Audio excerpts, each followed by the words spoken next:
श्री राम जय राम, जय जय राम। श्री राम जय राम, जय जय राम। श्री राम जय राम, जय जय राम। श्री राम जय राम, जय जय राम। श्री राम जय राम, जय जय राम। श्री राम जय राम, जय जय राम। बोलिए सियावर रामचंद्र की जय। आदरणीय श्रोताओं, सब प्रेम राम राम कहते हुए आज का मनमोहक राम कथा आपके सामने परिवेशन कर रहा हूँ। बोलिए सियावर रामचंद्र की जय।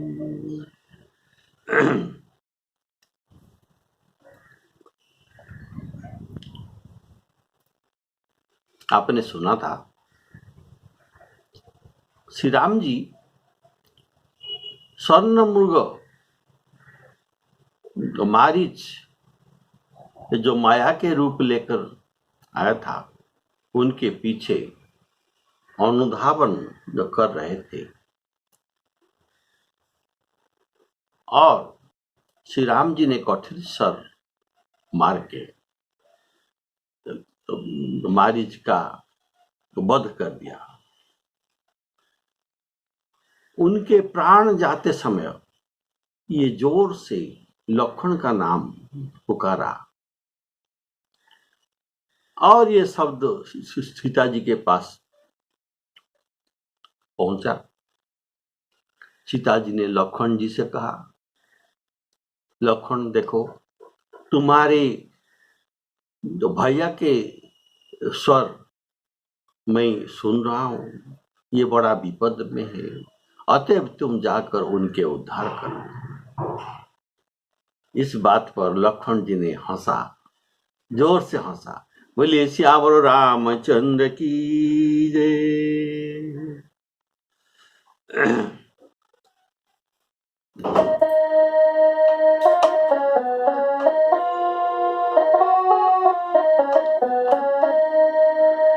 लक्ष्मण बिहसी कहा सुनु माता। लक्ष्मण बिहसी कहा सुनु माता।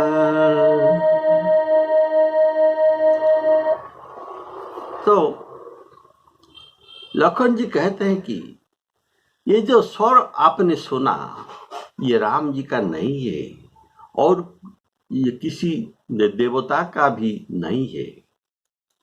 न तस्य स्वर व्यक्तं कश्चिदपि देवतः। लक्ष्मण जी कहते हैं, जिनका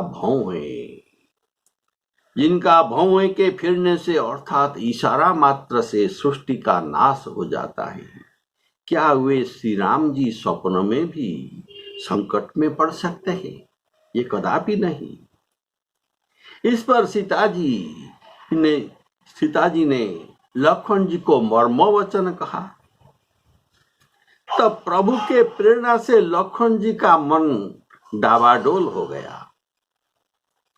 वन और दिशाओं आदि के सब देवताओं को सौंपकर लक्ष्मण जी वहां से चले, जहां रावण रूपी चंद्रमा को ग्रसने के लिए राहु श्री रामचंद्र जी थे, वहां ये चलते हैं।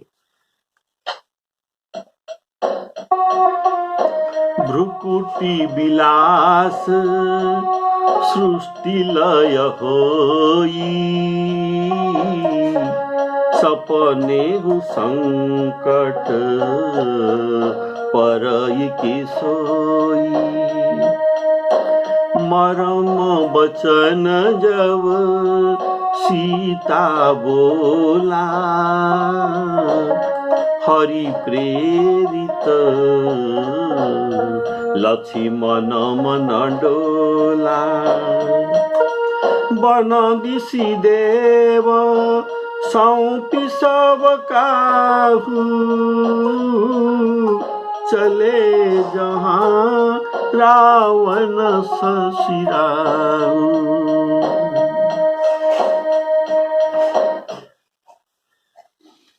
तो लखन जी कहते हैं, भ्रुकुटी विलास सृष्टि लय होई। अर्थात राम त्रैलोक्यस्यापि क्रुद्ध नाशयति क्षणात्।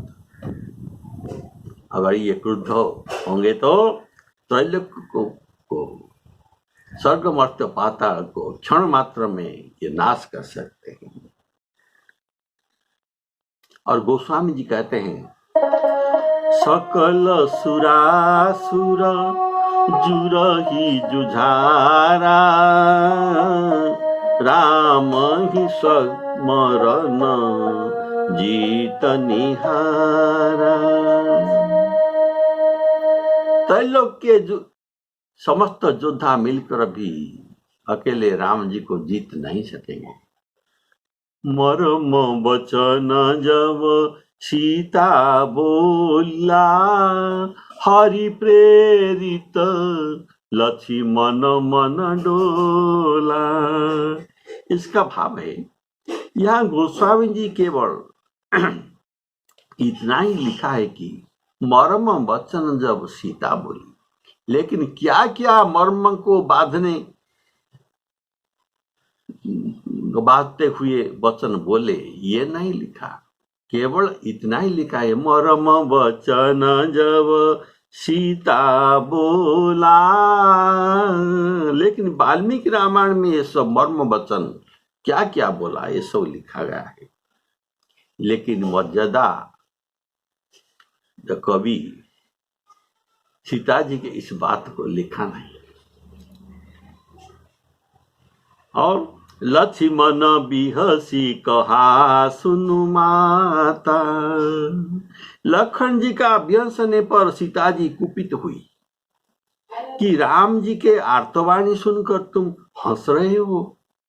इससे जान पड़ता है कि इन्हें कुछ भी हो जाए और सीता तुम्हें प्राप्त हो जाए। ये बात वाल्मीकि रामायण का मंतव्य है, जिसको गोस्वामी जी ने अनुचित जानकर इस बात को उद्धृत नहीं किया। केवल इतना ही लिखे कि मरम वचन जब सीता बोला। इस मरम वचन लखन जी सुनने पर वाल्मीकि रामायण के मत में जो लिखा है कि सीता जी को लखन जी कह रहे हैं, ये वाल्मीकि रामायण में कहते हैं, कानों में तपे हुए बाण के समान तुम्हारे बात मालूम होता है। श्रोत्रयः उभयोर मध्ये तप्त नाराज सन्निभांग। तप्त नाराज तपे हुए जो बाण, ऐसा मालूम पड़ता है। मरम वचन जब सीता बोला।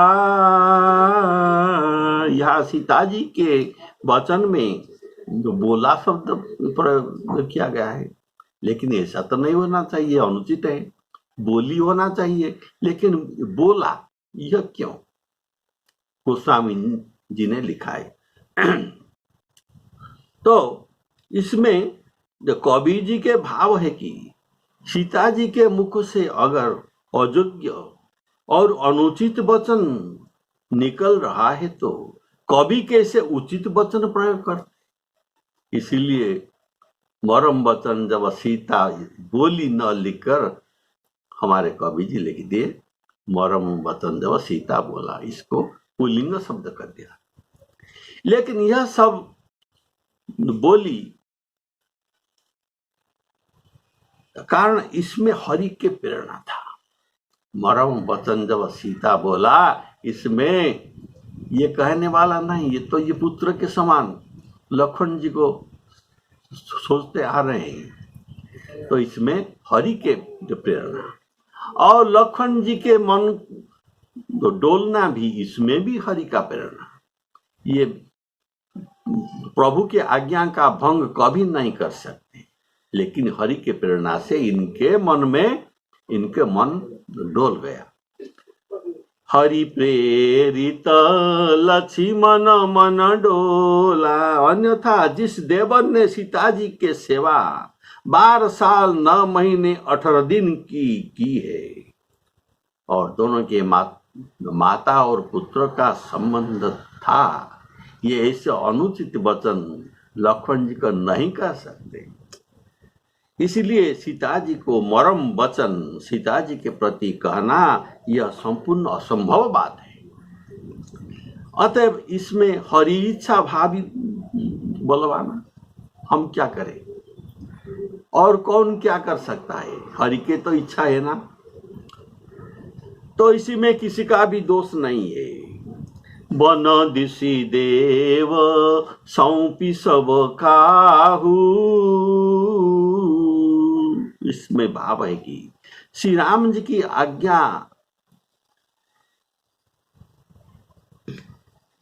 आज्ञा थी लखन को।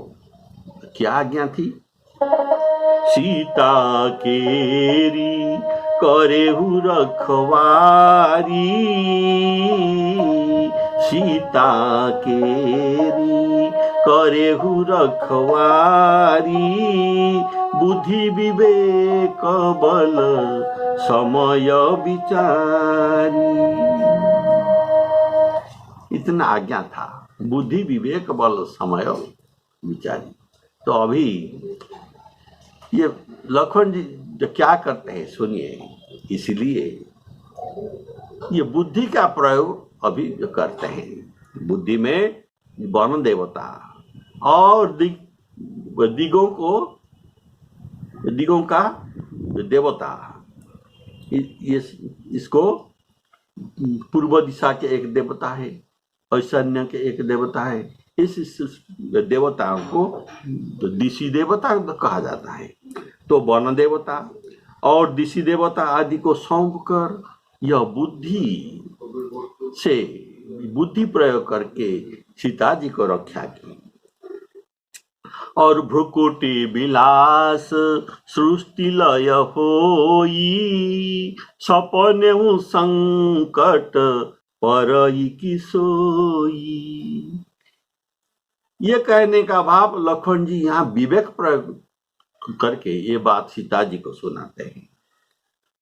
और बड़ लक्ष्मण जी ने अपने धनुष के तीर में आश्रम के चारों पास एक रेखा खींच लिया, जिसको लक्ष्मण रेखा अभी भी जो कहा जाता है। तो ये लक्ष्मण जी रेखा खींचकर उन्होंने भीतर सीता जी को रखा, रेखा के भीतर रखा। यह लक्ष्मण जी का बड़ था, इसमें बड़ का प्रयोग किया। मंदोदरी ने रावण को कहा था क्या? रामानुज कौन है? लक्ष्मण। रामानुज लघु रेख खंचाई, सोई नहीं नाघेऊ असीम साई। तुम्हारे बड़ वहां पर कहा था रामानुज लक्ष्मण जी, एक रेखा खींचिला, तुम उसको भी नांग नहीं सके। तो ये लक्ष्मण जी बड़ का प्रयोग करके सीता जी को रक्षा करते हैं। तो वाल्मीकि रामायण में कहा गया है, रक्षन्तु त्वां विशालाक्षी, रक्षन्तु त्वां विशालाक्षी समग्रा वनदेवता। ये वाल्मीकि में लिखा गया है। हे विशालाक्षी सीते जी, आपको वन देवता रक्षा तो करे। और सीता जी के मरम वचन सुनने पर उनको छोड़कर उन्होंने प्रभु के पास जाना। उसी समय ये उचित समझा, ये मर्म वचन उनके कानों में बींध रहा था, इसीलिए वहां जाने के लिए ये उचित समझा। यह समय तो बुद्धि विवेक बल समय विचारी, सीता के रे करे हो रखवारी। तो अकेला कैसे छोड़े, अतः वन देवता को, दिशी देवता को सौंप कर चले। यह बुद्धि है। और रेखा खींचकर बड़ दिखाया कि ये इसके बड़ है, और भीतर आएगा तो जो आएगा वो भस्म हो जाएगा। ये लखन जी का बड़ था। देव दिगपाला आदि को लखन जी ने सीता जी को सौंप कर जाया था, लेकिन दिगपाल ने और देवताओं ने सीता जी को क्यों रक्षा नहीं की? इसका कारण है ये सब रावण से डरते थे। तो दूसरे वे चाहते भी थे कि सीता हरण होने से रावण का सारा कुल नष्ट हो जाएगा। इसीलिए ये देवता सीता जी को रक्षा नहीं की। चले जहां रावण शशि राहु, रावण को चंद्र और राम जी को राहु उपमा देकर यहाँ कर दिया गया। लखन जी वहां चले जहां रावण रूपी चंद्रमा के राहु अर्थात रामचंद्र जी थे, वहां ये चलते हैं। और यहाँ रावण को पूर्णचंद्र और राम जी को राहु कहने का भाव है। राहु पूर्णचंद्र को ग्रसता है और रावण अभी पूर्णचंद्र नहीं हुआ है।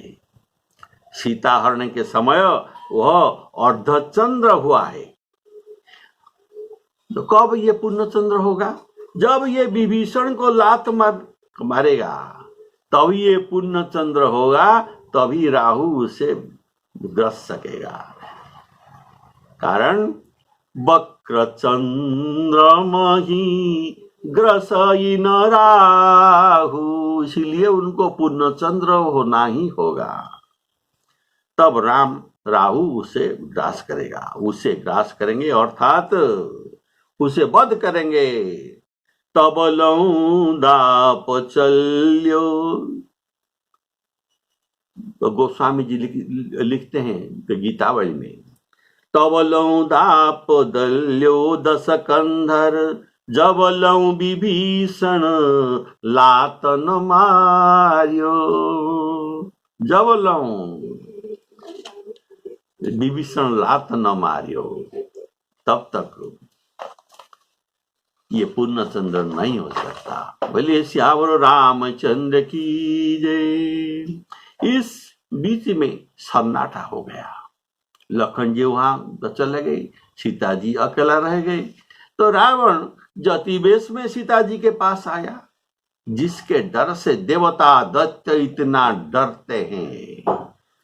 उनको रात में नींद और दिन में भूख नहीं लगता, रावण के डर में। वही 10 शीश वाला रावण अभी कुत्ते की तरह इधर उधर ताकता हुआ चोरी करने चलता है। तो यहाँ काकभूषुंड जी गौड़ जी को कहते हैं, देखो रावण जैसा महान प्रतापी अभी कुत्ते की तरह इधर उधर ताकता हुआ जा रहा है, कारण ये चोरी कर रहा है, ये कुपंथ है। ऐसे जो कुपंथ पर ये पांव रखता है, कुमार्ग पर पांव रखता है, उनका बुद्धि बल सब नष्ट हो जाता है। बोले श्यावर रामचंद्र की जय।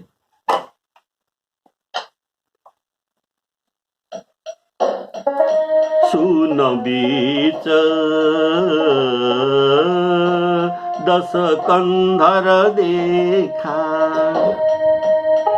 सुन बीच दस कंधर देखा, आवा निकट जति के बेसा, जाके डर सुर असुर डेराही, निशिन नींद दिन अन्न न खागी, इमी कुपंथ पग देत खगेसा, खगेसा अर्थात गौड़ जी, काकभूषण जी गौड़ जी को कहते हैं, इमी कुपंथ पग देत खगेसा, रहन तेज तन बुद्धि बल लेसा, श्री राम जय राम जय जय राम। सुन बीच दस कंधर देखा, इसमें कुछ भाव है, सुनिए।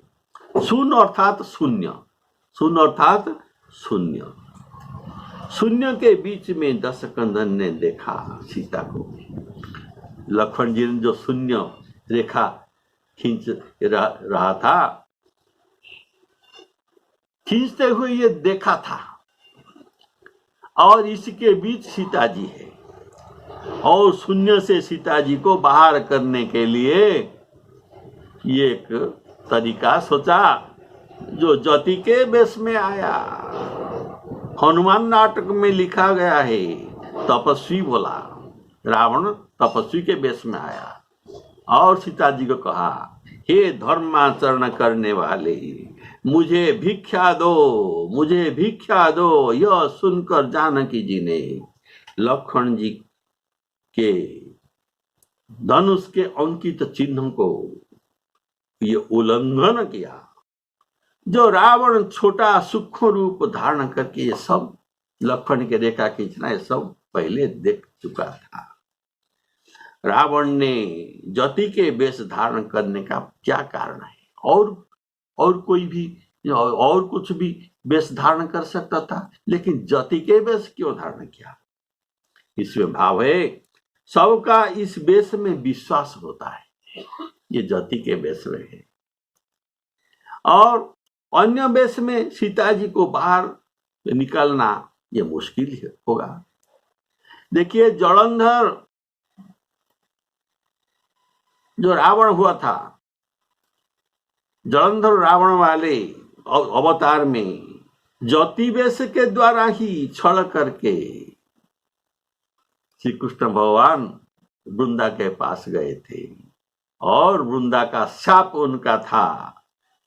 उसने कहा था, तुमने हमको ज्योति के वेश में छलाया है, तुम्हारी स्त्री को मेरा पति इसी ज्योति रूप में छलेगा।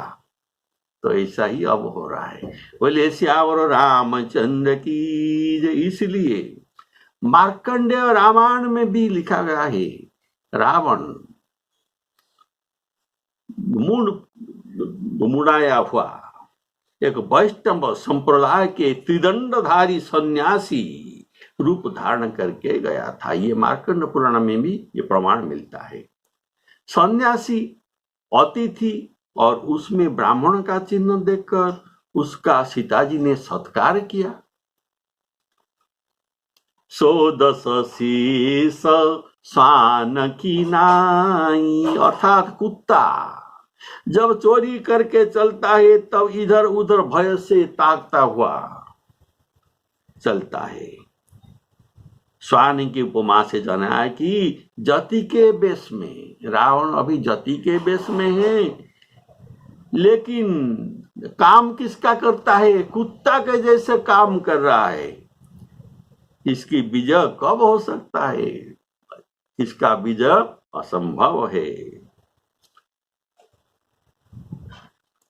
तो यहाँ जो गोस्वामी जी तो दोहावली में वर्णन करते हैं, शार्दुल की स्वांग करी। शार्दुल का स्वांग करता है, अभिनय करता है, लेकिन कुकर की करतूती, कुकुर कुत्ता, शार्दुल की स्वांग करी, कुकर की करतूती, तुलसी तापर चाहिए, तुलसी तापर चाहिए, कीर्ति विमल विभूति, कीर्ति विमल विभूति, सुंदर विभूति, ऐश्वर्य कहाँ मिल सकता है? शार्दुल का सांग और कुत्ते की काम, इसमें कीर्ति और सुंदर विभूति ऐश्वर्य नहीं मिल सकते। गोस्वामी जी बना करते हैं। सो दस शीस स्वान की नाई, इत उत चित चला भड़ियाई। ऐसे कुमार्ग में चलने पर रावण का बुद्धि, बल और तेज का नाश हुआ। बुद्धि तो जीतने के लिए चाहिए, बुद्धि से ही बल होता है, बुद्धि ही परम बल, बुद्धि जस्य बलं तस्य, ऐसा शास्त्र में कहा गया है, बुद्धि जस्य बलं तस्य। इसलिए बुद्धि नाशात् प्रणश्यति, जिनका बुद्धि नाश हो गया ये नष्ट हो जाता है, प्रणश्यति इनका पतन हो जाता है।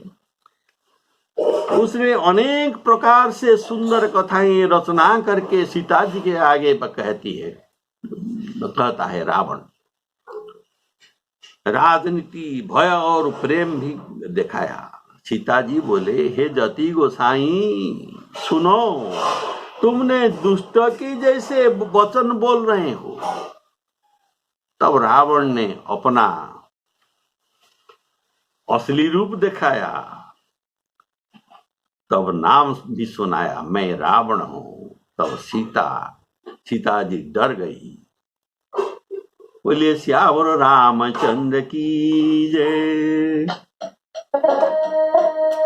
नाना विधि ते ही कथा सुनाई, राजनीति भय प्रीति दिखाई। कह सीता सुनु जति गोसाई, बोले बचन दुष्ट की नाई। तब रावण निज रूप दिखावा, भई सभय जब नाम सुनावा। राजनीति भय प्रीति दिखाई, अर्थात ऐसा राजनीति में लिखा है कि स्त्री रत्न को राजा ग्रहण करते हैं, स्त्री रत्न को राजा ग्रहण करते हैं। जो तुम हमारा वचन न मानोगे तो हम तुम्हें शाप भी दे देंगे। हम तुम्हारे ऊपर मोहित होकर यहाँ आए हैं, तुम पर हमारा अत्यंत प्रीति है। ये रावण सीता जी को कहता है, हमारे तिरस्कार न करो देवी, तुम्हारे पति ने तुमको वन में अकेला छोड़ दिया, यह तो नीति विरुद्ध है। यहाँ देव गंधर्वादि का भी गम्य नहीं है, यहाँ कोई नहीं आते। यहाँ केवल बानर, सिंह, चीते, व्याघ्र, सूर, भेड़िए, भालू तथा मतवाले क्रूर हाथी रहते हैं। तुम अकेले हो। इच्छानुसार रूप धारण करने वाले क्रूर राक्षस यहाँ निवास करते हैं, क्या तुम्हें भय नहीं लगता? ये बात वाल्मीकि रामायण के लिखा गया है। तुम्हारे लिए भय है, तुम्हारे लिए यहाँ भय है। तुम राजमहल में रहने योग्य हो। देवी गंधर्वी जक्षी, कोई भी स्त्री मैंने तुम्हारे समान नहीं देखा। तुम रमणीय, सुगंध युक्त और समृद्धि युक्त नगर में और उपवन में रहना चाहिए। अपने श्यावर रामचंद्र की, ऐसा रावण सीता जी को कहा। सीताराम अर्पणमस्तु।